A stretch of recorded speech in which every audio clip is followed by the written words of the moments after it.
Okay. Thank you, Alyssa. So a bit of a transition. So why don't you turn to your elbow partner? Michelle touched on a lot of things, all of which you could use in your session, or maybe just a few things that you want to keep in mind with your session. So why don't you take a couple minutes, talk with each other, and maybe identify one or two things that has been covered so far that you want to try with your session, or you're thinking about trying with your session. Talk about that for a couple minutes. I think the directions are going to be really important because a big part of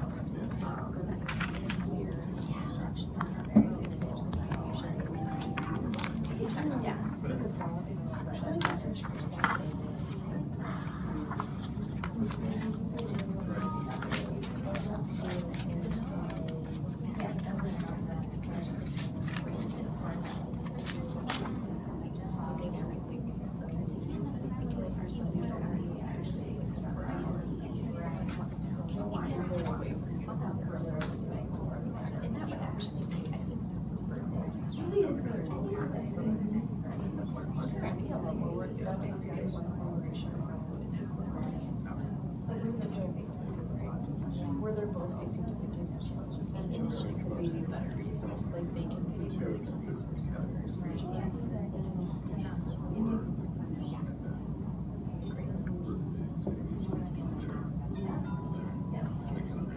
Sorry, that's my computer. Sorry about that.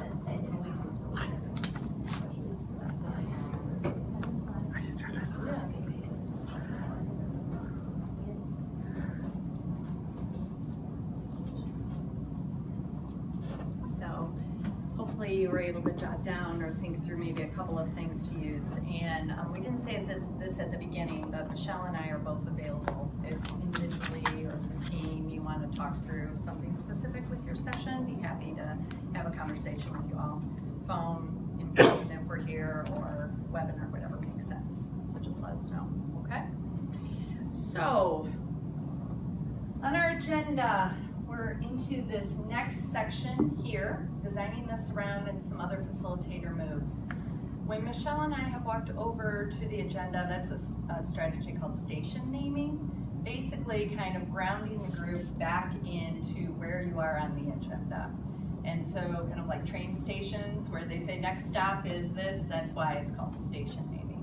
And so it helps ground you there and like, okay, now we're kind of moving into the next section here. You don't necessarily have to use that with every single agenda item, but sometimes you can just feel with the energy of the group if that's needed. Like, okay, it's been a while, or maybe we're really excited and talking a lot, maybe they need to be grounded where we're at. Okay, so that's another way you can use your agenda. So several of you talked about your interest in designing the surround or the room arrangement for your upcoming session and maybe for other meetings or sessions that you're doing. So let's talk a little bit about that. So the surround, when we're talking about that, it's more about the room arrangement, the space, both physical and I would say also a little bit of energy, thinking about energy in the space as well. So this is today we don't have a lot of charts up and a lot of things, but what do you notice as you look around this room of how we set up the space? Either that might be helpful or you're not sure why it was done that way. Everything's pretty spread out. Okay. At least the visual materials. So they're not all clumped together, so they can easily distinguish them? Yep. You're kind of set out like where you wanted us to sit. So, you know, we're all together as a group. Why might we have done that? So we feel connected as a group maybe, and that we have an elbow partner and it's not someone across the room. And just logistically, in addition to those, we also knew we needed to record. Oh, right. So, but that was not probably a typical thing in a meeting. So it was all of those reasons plus it did help with that as well. What other things about this space are you noticing? The visuals on the chart paper have the same colors. Yep. we didn't even plan that, did we, Michelle? Oh, actually, no. That one we didn't. We did good on that. But the placement of these are important. I've worked with other facilitators, we were co-facilitating, and they wanted to put things like outcomes and agenda in the back, or way on the wall over there. And so these were important to have in the front, towards the front. Agenda definitely kind of equaled, so you kind of have both of these, so you can easily see both the PowerPoint and the agenda. We want the agenda to be pretty prominent so that it's, one, easily accessible to Michelle and I to walk up to, and two, that it's kind of that anchored space where it's okay, that's where our work is living. This is what we're focusing on today. And then the outcomes somewhat close, so they're also easier to see. If you have working agreements, we're not covering that today, but if you use working agreements in your meetings or ground rules, you'd also want those easily visible so that you could go back to them if needed, and to remind people of them, and also just so that people can easily see them. Okay? Anything else on this about? Maybe what you've noticed that is maybe not so helpful about this space. Someone touched on it a little bit earlier. It's really narrow, so you have to lean in front of people. Yeah, these tables, this room, are not my favorite, truthfully. I've actually moved the tables here, believe it or not. We were always told you're not supposed to, but I did check in with Jeremy for another meeting, so yes, go ahead. And did have to unplug because there's some audio things here that are pretty important not to mess around with. But as you're thinking about your spaces for your sessions, if you have tables, have you ever seen group tables where then they have the chairs all the way around them, which means that someone always has their back? So usually we try to tell people when they're setting up the space, the facility, to have them like a horseshoe, so that people around oh, there's the PowerPoint, now I gotta move my chair, or get a cranked neck or something. So that's important. The number of people at tables, think about that related to maybe what you want to do for small groups, if you want to keep them at tables or have elbow partners. Maybe if you want to do table groups, you want to make sure that there's a small enough group so that they're able to talk. So usually we do around 6 at the most at a table. If you have to do 8, more than that it gets difficult. You almost want to have 2 groups maybe talking to each other at tables. What about thinking about other charts and visuals? Any other things that you've noticed at other meetings about us around that worked well or didn't work well, or you wondered about? Do you put parking lots in a certain place, or do you just kind of put them up? Yeah, great question. We didn't do a parking lot today. I asked Michelle if we should, and we're like, oh, maybe not if it comes up. Visuals so that people know where it's at. Make sure that you introduce it to people about, why is there a parking lot? How would they use it? And then if we had it in this space, we might put it behind the ECIC back here, so it's still visually available, not too far away from the group, but not right in the front. Now, if we had working agreements up, we might put a parking lot right next to it. And we probably equal out the space here. So if I had working agreements, parking lot, we probably wouldn't put them all on one wall. We might put some over here and here, so this is kind of equalized. It's kind of a energy feeling thing as well. Makes sense? And then of course, if you're someone who happens to be a little bit shorter in stature, you probably want to make sure that get them up just so that people can see them. So if I was a little bit shorter and they weren't as high, people, just some of those logistic things to think about. And so when you're designing your space and thinking about the space, what might be some of the things that you would need to do ahead of time to help with that? What are some things you might have to do or think about ahead of time to help with designing the space? You have to know how many people are coming. Absolutely.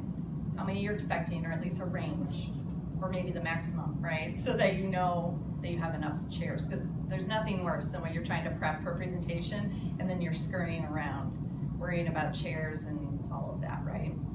What else might you need to figure out or know? How the room's laid out.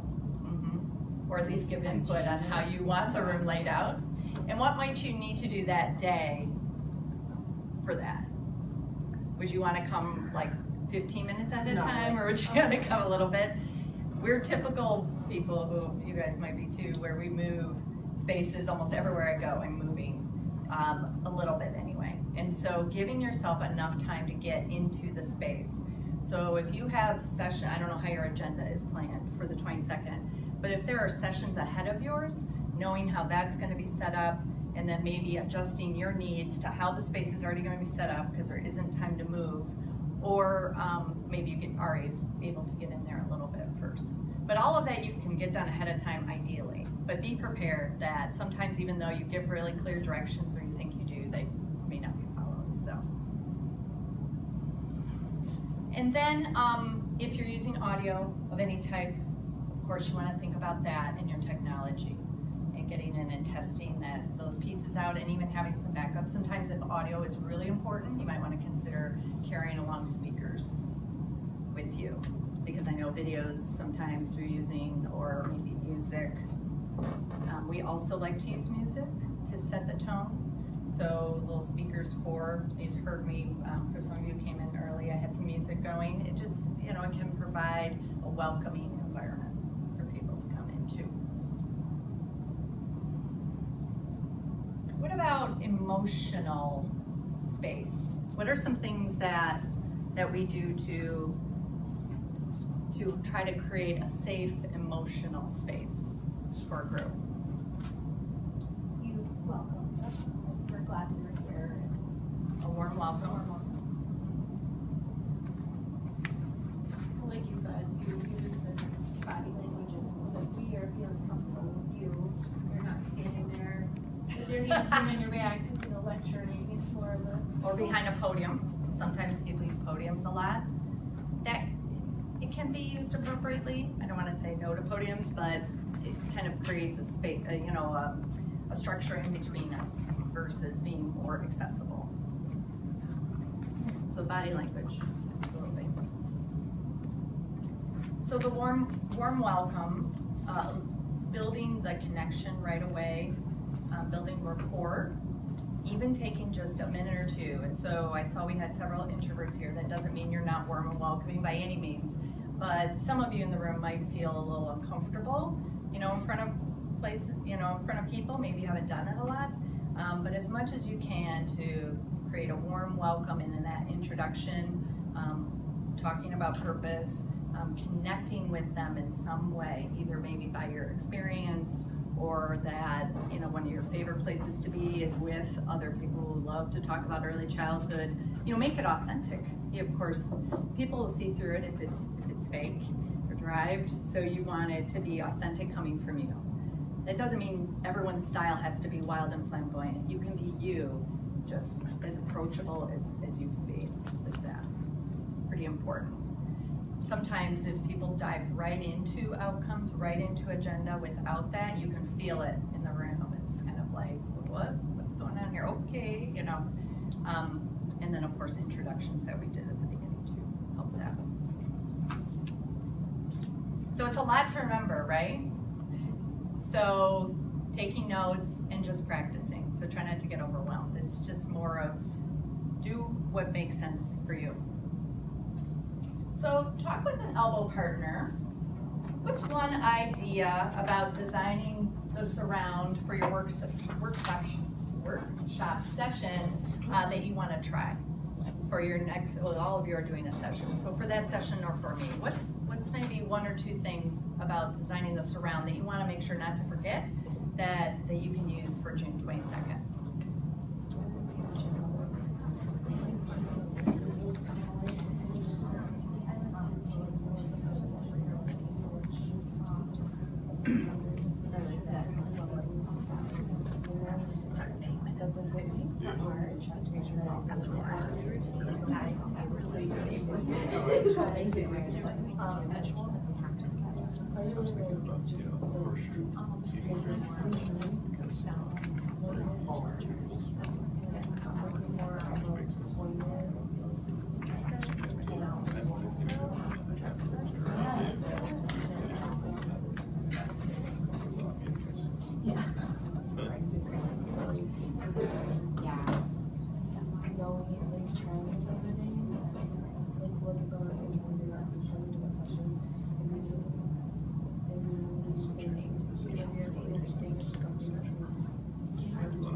Yeah.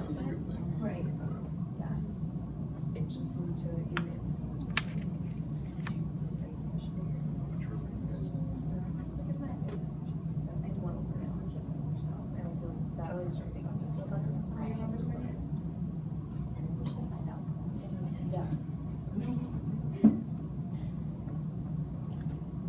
you. So what were a couple of ideas? Let's just popcorn. What are a couple of things that you think will be important for that session on the 22nd?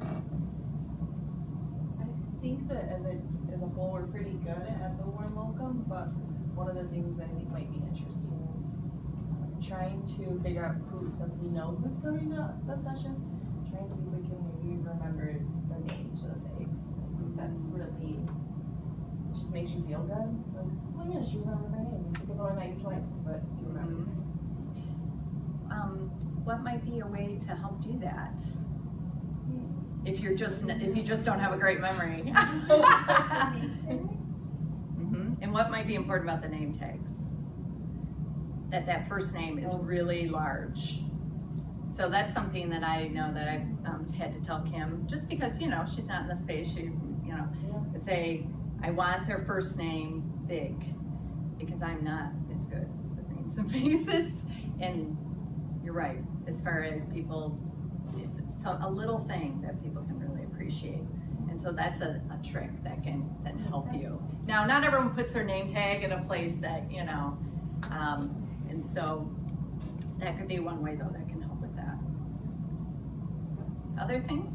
I think for ours, because we're doing something where there's visual that they need to be looking at, you know, if there's round tables, setting them up in that horseshoe shape to make sure that no one is having to feel left out. I think that's kind of feel left out when your back's to like the front.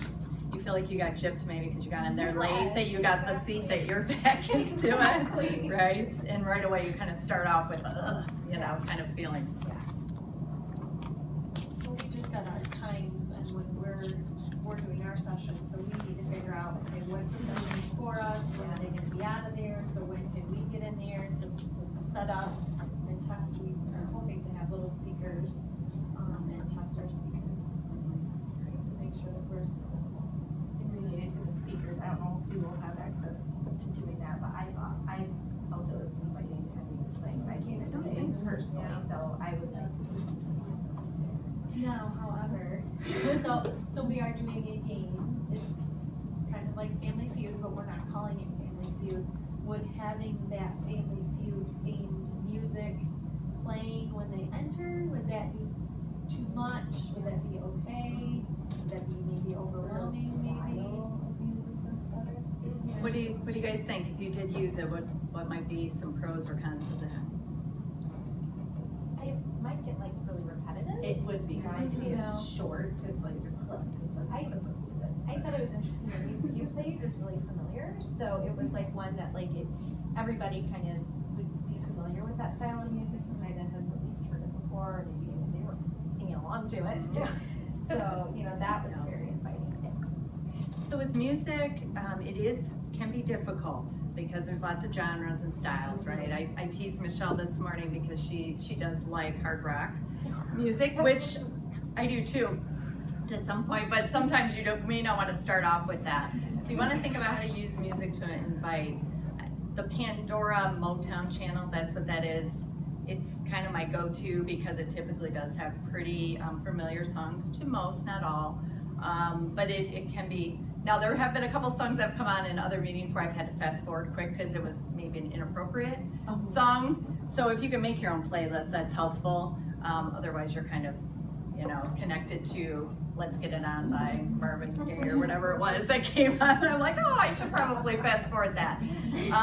So thinking about, you know, you want to be appropriate as far as your group and try to, you know, meet most people where they're at. After lunch, you may want something a little bit jazzier, get some energy going. Other times you might want it to be slower. So it kind of depends on what your goal is. And then either having external speakers or sometimes at the locations you can plug right into theirs. But testing that all out ahead of time would be important. But music can be very helpful, especially for longer sessions, for like training sessions, but at least when they come in for even your shorter session, can create a nice environment. Okay. Other questions on designing the surround?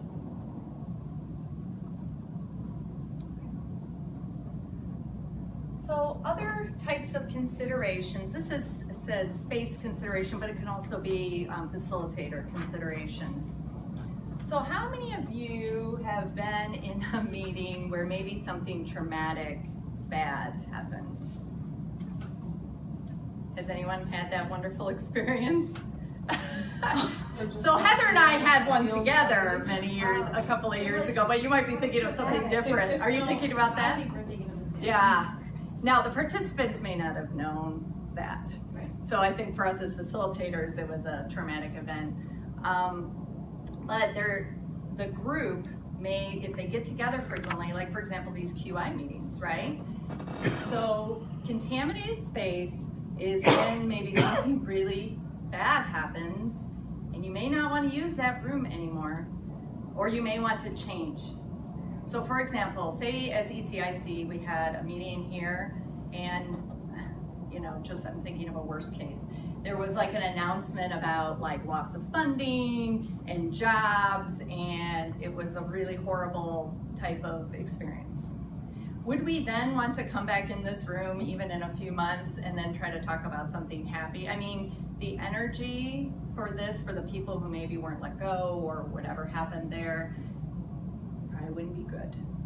And so you have to think about that with your groups and maybe your spaces, especially if say your team, so say your team is meeting in the same space over and over again, and not that you've had anything traumatic ever, but if there was something that happened, even something personally to someone, you'd want to maybe think about how to either adjust that space, go to a different space.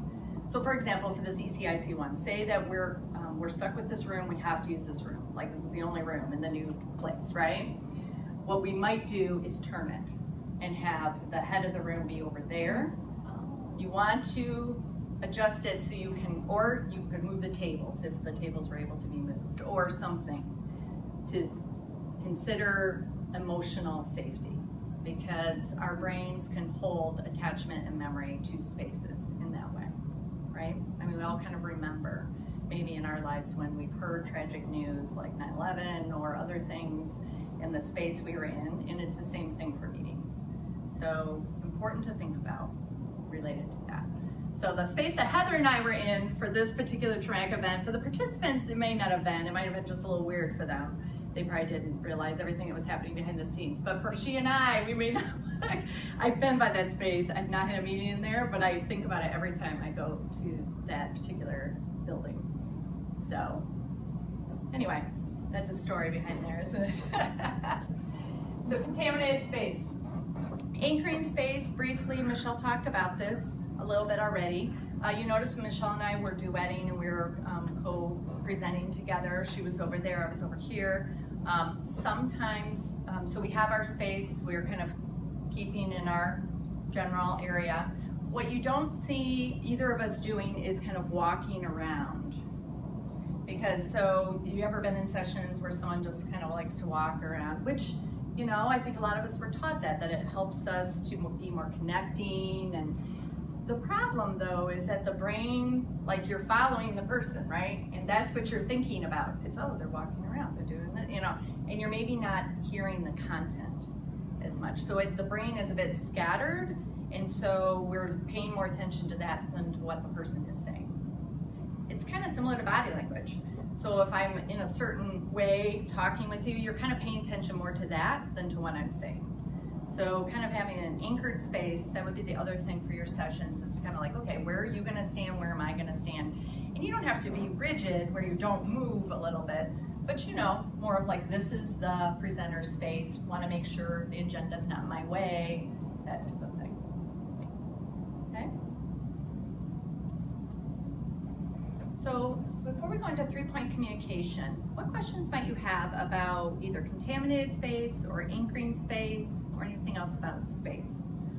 So thinking about our session where there's going to be 4 of us, how would we, should the ones that aren't like speaking be seated or just off to the side? Like how would you do that? Will it be chunked out as like, Michelle, you're speaking, then another person gets up and another person speaking?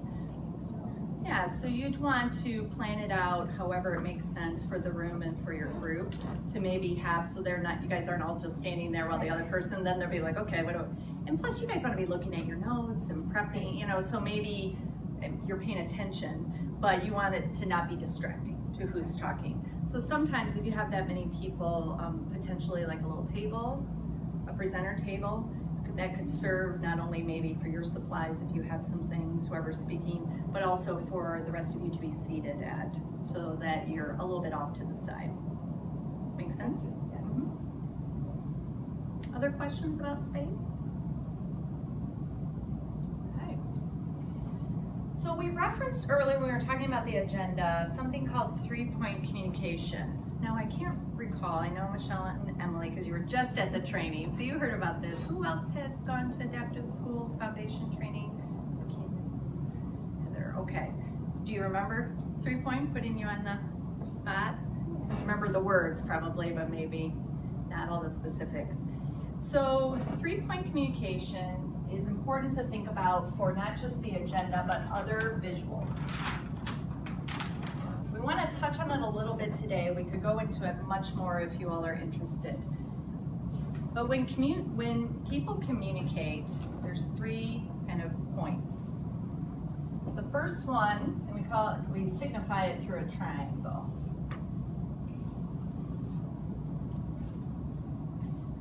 So the first one is maybe what we might call our internal communication, talking with ourselves. You know, the internal dialogue that we all have in meetings like you're having right now, about the content or about something else, or just in general. So that's like myself to myself. The second point of communication is where a lot of our dialogue happens, where it's 2 people talking with each other. So Ken and I are talking about something back and forth, right? Boom, boom, boom, boom, boom, boom, boom. Okay.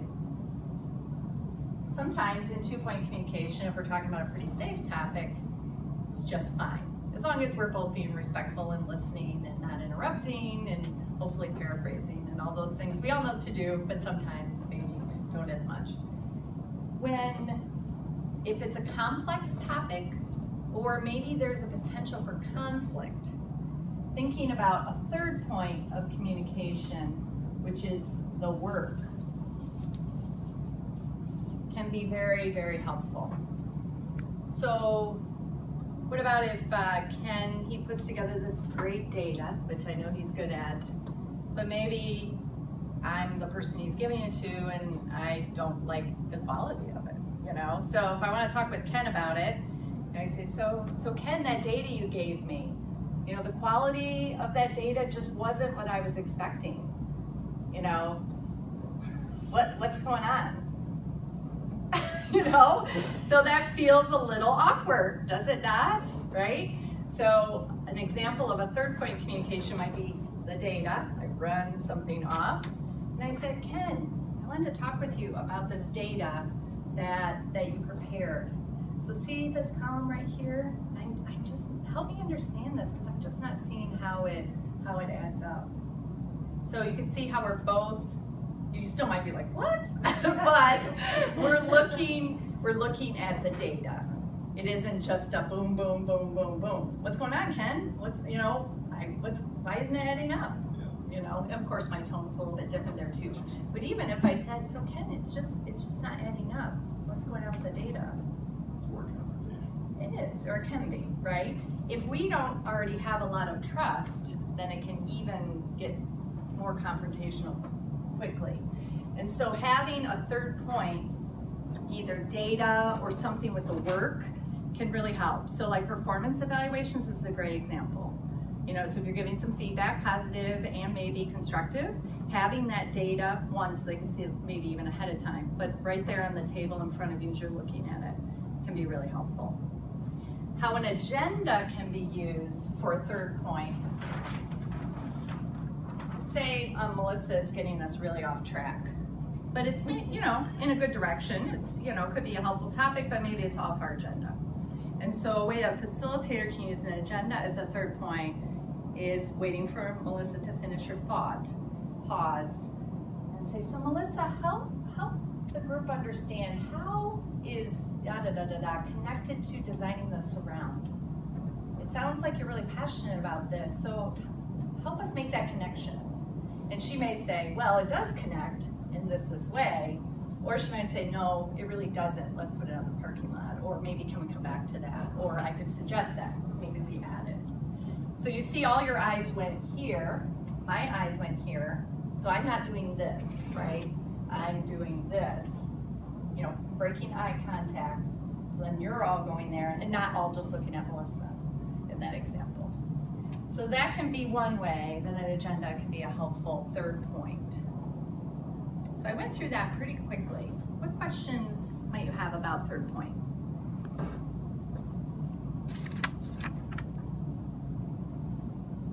Make sense? So try it on a little bit. I mean, that's one reason why we really promote the public agenda. So you can use it as a third point in that way and direct energy and direct attention. So charting. I know we're at, Michelle, can I just do a quick time check? Not just what time, how many minutes I have, but what's the overall time? 11:20.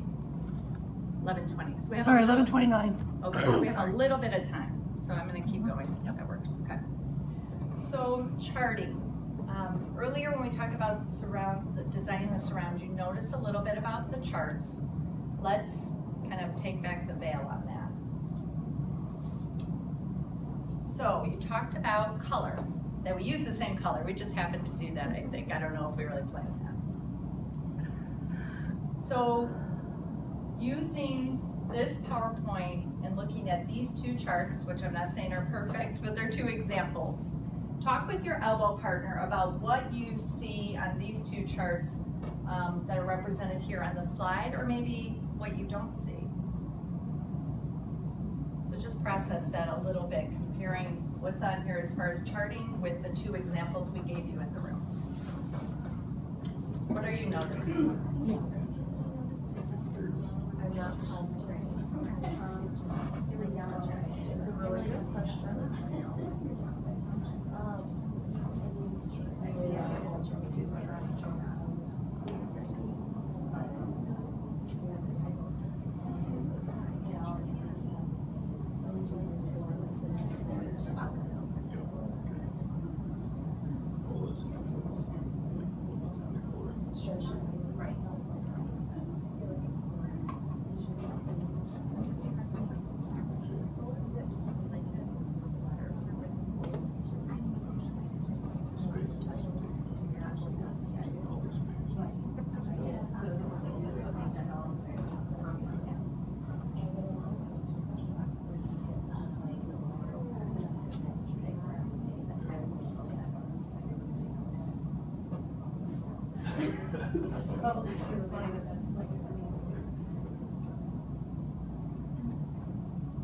What are some of the things you noticed or are wondering about? What's consistent? Oh my goodness, that's what I was gonna. What was that, Emma? What's consistent alphabet? Consistent alphabet. So we use caps for the titles. I will say sometimes I don't do that, so I think it just kind of depends. More of anything, color and caps can really draw your attention to a title. So consistent alphabet would be, see how I capitalized kind of the main words. So doing your best to make that consistent. And the brain, I think just how we're taught with reading too, kind of pays attention to those capitalizations and the letters and how we're making the letters. Does that make sense? I'm so used to No, asking sorry. Michelle to chime in. No. Other wonderings or noticings?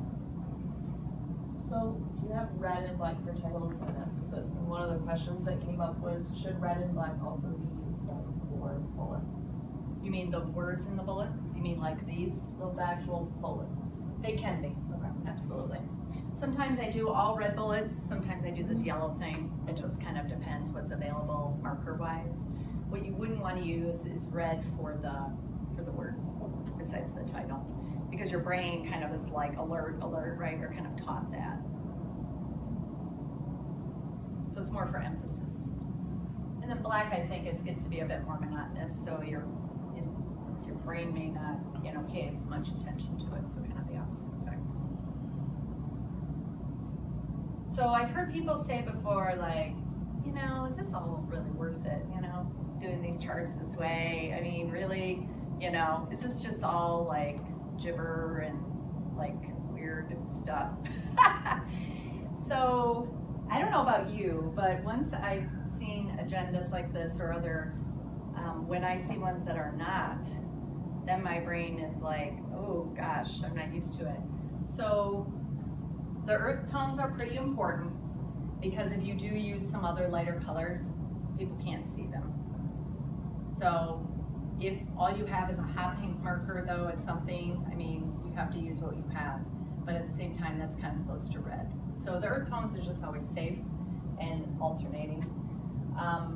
And then you want to make sure people can see, right? So if you write too small, if we have people in the back of the room, they wouldn't be able to see and read it. And you want everyone to be able to see and read it and not be worrying about not being able to see it. Some type of bullet, you notice I didn't put any graphics on here, and that's okay. I mean, for a long training, we probably would, just to make it visually appealing, but it's not like a hard and fast rule as far as the graphics. It's depending on what, you know, can add warmth, so related to your emotional space, you might want to think about that too. But I would say it is worth the time. This took us 2 minutes, literally. And you want to make sure your handwriting is decent. So if you're someone who struggles with that, maybe have someone else on your team do these. And charts can be definitely done ahead of time. Just take them into the meeting with you, already done. Here. What questions might you have about charting? Pretty straightforward. Okay. Have you guys already been using some of these rules for charting? Okay. Michelle and I went to the Presenters Forum in Denver, and they go into charting like you do practice charting, all of that, and we do have a one-page that I just retyped it onto here. So if you did want it separate than what you have on the PowerPoint, we have that page that could be copied if you're interested in something like that. Okay. So let's talk a little bit about voice, get you practice a little bit, and then we're going to do some wrap up. So I know a couple of you were interested in this topic. So the voice that you use, it's similar to like body language. The voice that you use can really help guide the energy of a group and help a group in different ways. So one, before you start talking, you should have full attention. So we've already talked about that with hand signal and anchoring space. But then choosing your voice. So have you noticed there's two types of voice that we refer to. One is called approachable, which looks like this. We'll talk about it in a minute. And the other is credible. Now you can imagine from what they're called, what they're about, right? The why. So approachable voice is very much about, I'm approachable, I'm invitational. So anytime you ask about questions, if I said, what questions might you have? That might be a little bit different. I tried to go down a little bit there. What questions might you have? If I say it like that. What questions might you have? Like if I can't even control my body language because my voice like is already inquisitive. But if I say, what questions might you have? Much more invitational. So it goes like this and up at the end. So we naturally do this, right? When we're talking with kids, when you're asking questions, right? So what color is that? You know, it might just be all really high. This is much more measured and then goes up at the end. And so, but you want it to feel natural to you because, you know, this can feel definitely a little clunky as you get started. So I would just suggest as you're doing your sessions, we'll have you practice a little bit. When you are doing your sessions, practice it on when you ask if there's questions. That's an easy one. So right now, turn to your partner and practice just this one here. Just a minute, there's one more. This, what questions might you have? And so I'll show it one more time. Turn to your partner and each practice it a little bit. So what questions might you have? What questions might you have? What questions might you have? Okay, practice it. Partner. What questions might you have?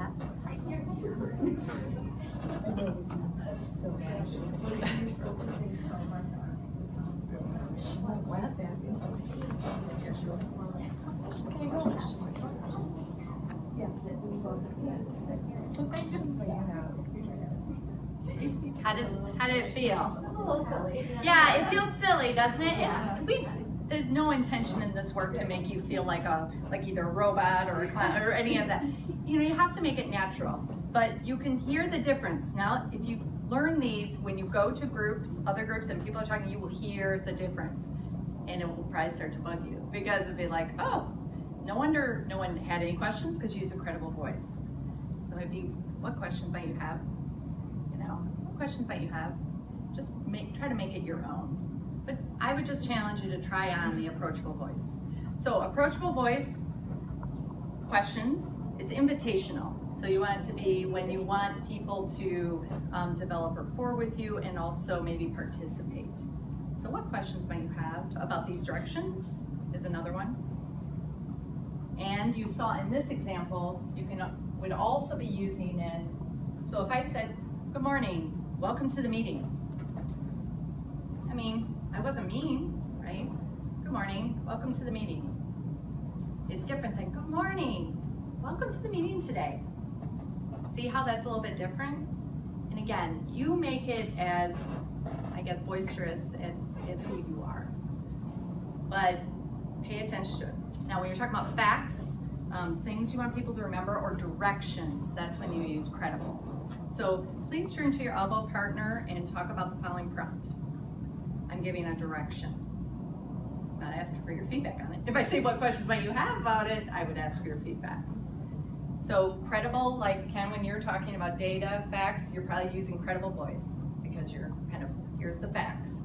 You know, here's what we found. We found, you know, we have more 5-star centers than we used to have. We wouldn't say we have more 5-point centers than we used to have. I mean, we wouldn't say that, right? That just sounds kind of stupid. And so we naturally do some of this, but just in groups, I feel like we just kind of practice a little bit, especially with the questions and in the beginning. We're trying to connect with people. So what questions might you have about the two types of voice?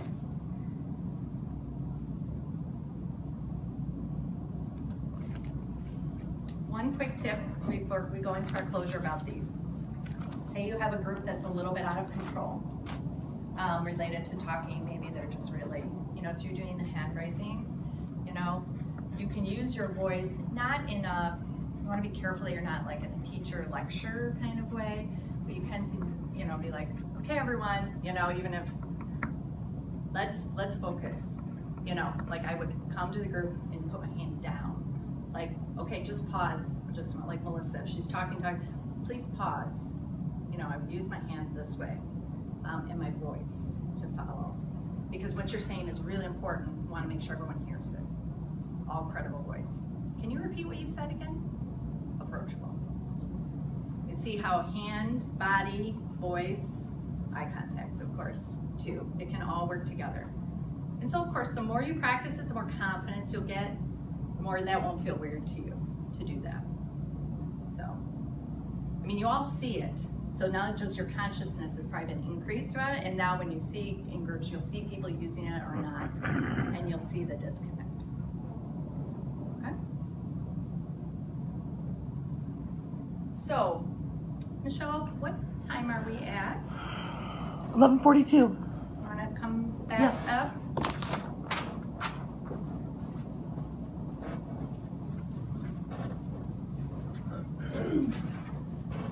So, when Michelle and I were prepping for this session, we talked about the importance of reviewing the goal of this work.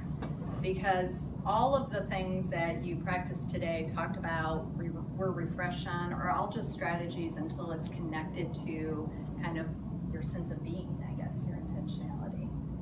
So we did print off the goal for you. You have it as a handout from the New Learner's Learning Guide. So, Michelle, you want to break it down a little bit? Sure. So really, when we look at the goal of the Adaptive Schools work, we are developing our collective identities and capacities as collaborators, inquirers, and leaders. Remember in the beginning when we first opened up, and I said, this work appealed to me because it's very intentional? This is why. Because of this work, the very first thing it talks about is the collective identity. So I just want to talk a little bit about identity. And and then I think we're gonna have them read this, and then we're going Well, I'll probably just do some wrap up. So Okay. Go ahead. to, so, the collective identity piece, really means, so think about your relationships with people, your identity is who you believe you are, right? So in my identity, I hold a couple of these, we hold them unconsciously. When I'm talking with my husband, I hold the identity of wife. So my relationship with him and my talking with him is based on that identity. When I'm talking with my children, I hold the identity of mom. So that's how my relationship goes with them. Anyone here ever see a little dog think that they're a big dog? The little dog like chases the big deer or has a very fierce bark. The little dog doesn't know that he's a little dog. His belief and his identity is that he's a big dog. So our behaviors are directly from what identity we're holding as ourselves. So this work is really about expanding our identities to be able to do more as collaborators, inquirers, and leaders. So if you hold an identity as, say, an expert in an area, or even a boss identity, maybe that's your role in some ways, but if you're holding that in every conversation you have, what might come across? What might I do if I have that expert identity or a boss identity when I'm with my team? Would I tell people what to do? Maybe?